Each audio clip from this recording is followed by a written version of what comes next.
मेरा नाम ज़ीनत हबीब अहमद अंसारी है। मैं लखनऊ की रहने वाली हूँ। मेरे साथ एक बहुत बड़ा क्राइम हुआ है। मैं बहुत परेशान हूँ, इसलिए मुझे आप लोगों से मदद चाहिए, क्योंकि मुझे कहीं से मदद नहीं मिल रही है। एक शख्स से मेरी शादी हुई जिसका नाम है आमिर खान, मोहम्मद आमिर खान। वो पुराना हैदरगंज का रहने वाला है। मैं रहती हूँ Balaganj camper road SKG medical store के पास। उसने मुझसे फ्रॉड करके शादी करी, झांसे में फंसा के अपने मुझसे शादी की। फिर उसके बाद 18 अप्रैल को हमारी शादी हुई। 24 अप्रैल को ये इनका दुबई जाने का हो गया।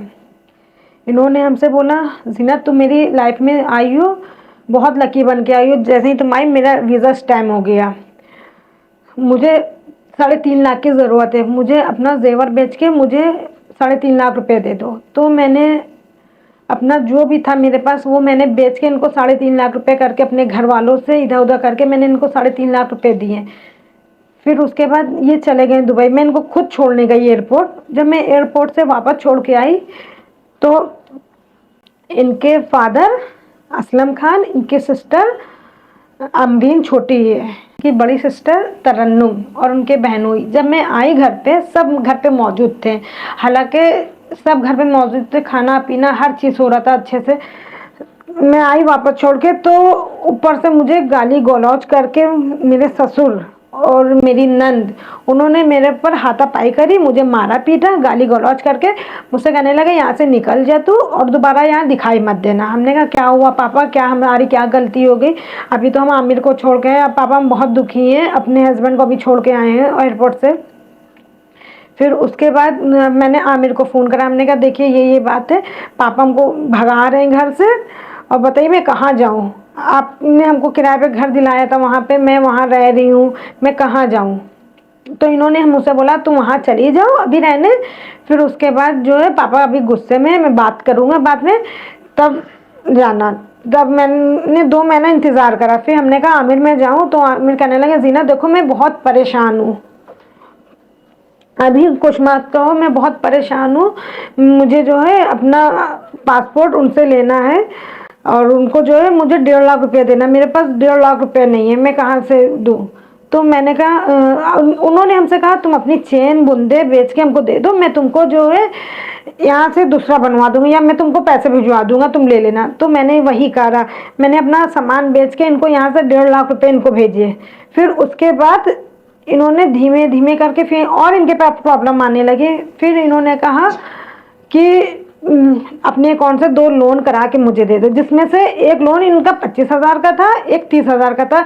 इनकी खुद वॉइस रिकॉर्डिंग है, सब कुछ है इनका मेरे पास, कोई मैं ऐसे नहीं बोल रही हूँ। इनका सारा प्रूफ है मेरे पास, जो मैंने ऑनलाइन दिया है उसका प्रूफ है, जो मैंने कैश दिया उसका प्रूफ नहीं है। ऑनलाइन दिया मैंने, इन्होंने वीडियो कॉल करके, मुझे कुछ इतना नहीं पता था कैसे लोन होता है क्या। इन्होंने 2 लोन कराए, पर्सनल लोन, एक मनी व्यू से और एक और ऐप से 2 लोन करा के इन्होंने हमसे पैसे मांग लिए। फिर उसके बाद जो कह रहे हैं तू जा, मेरी तलाक हो गई तुझसे, मुझे नहीं रहना तेरे साथ, मुझे गंदी गंदी गालियाँ दे रहे हैं, प्लस बहुत मुझे टॉर्चर कर रहे हैं। हमने कहा फिर लो वहाँ फ़ोन करें अपने ससुराल में, तो ससुराल वाले मुझे पहचानने से इनकार कर रहे हैं, कह रहे मैं तुझे नहीं जानता हूँ, इधर कॉल मत करना, रॉन्ग नंबर करके मेरा नंबर हर तरीके से ब्लॉक कर दिया। फिर हमने आमिर को करा तो आमिर ने भी मुझे ब्लॉक कर दिया गाली वाली देख के। फिर मैं हर जगह मदद मांगने गई, इधर थाने गई, खाला बाजार थाने गई, वहाँ से मुझे कोई मदद नहीं मिली। ठाकुरगंज थाने गई, वहाँ से भी कोई मदद नहीं मिली। महिला थाने गई, वहाँ से भी महिला आयोग में गई, वहाँ से भी कोई मदद नहीं मिली। तो यही चाहते हैं कि आप लोग हमारी मदद करिए, हम इस समय बहुत परेशान हैं। हमें 1-1 रुपये से मैं परेशान हूँ। मैं यहाँ किराए पे रहती हूँ, मेरी एक छोटी बच्ची है। इन्होंने हमसे वादा करा था कि मैं तुम्हारी छोटी बच्ची को अपनाऊंगा, इसी वजह से मैंने इनसे शादी करी। अब मेरी बच्ची को भी नहीं अपना रहे हैं। मैं अपनी बच्ची को पढ़ाऊँ लिखाऊँ, मैं या किराया दूँ या मैं लोन भरूँ, मैं कहाँ से करूँ? आप लोगों से मेरी गुजारिश है, प्लीज़ मेरी मदद करिए। योगी जी से मुझे मदद चाहिए। वो दुबई चला गया है तो इसका ये मतलब नहीं कि यहाँ उसके खिलाफ़ कोई कार्रवाई नहीं होगी। मैं बहुत परेशान हूँ, प्लीज़ आप लोगों से हाथ जोड़ के विनती है कि उसके खिलाफ़ कार्रवाई की जाए। मतलब उसने वीडियो बनाई थी। हाँ, लेकिन वो दोस्त के नंबर नहीं है। उसका नंबर नहीं है, उसका नाम है उस पर, निकाहनामा पे उसका नाम है। अगर वहाँ उसके घर के पास जाके इसका पता करें, है उसी गली में रहता है, जहाँ इनका घर है उसी गली में रहता है, अगल बगल में।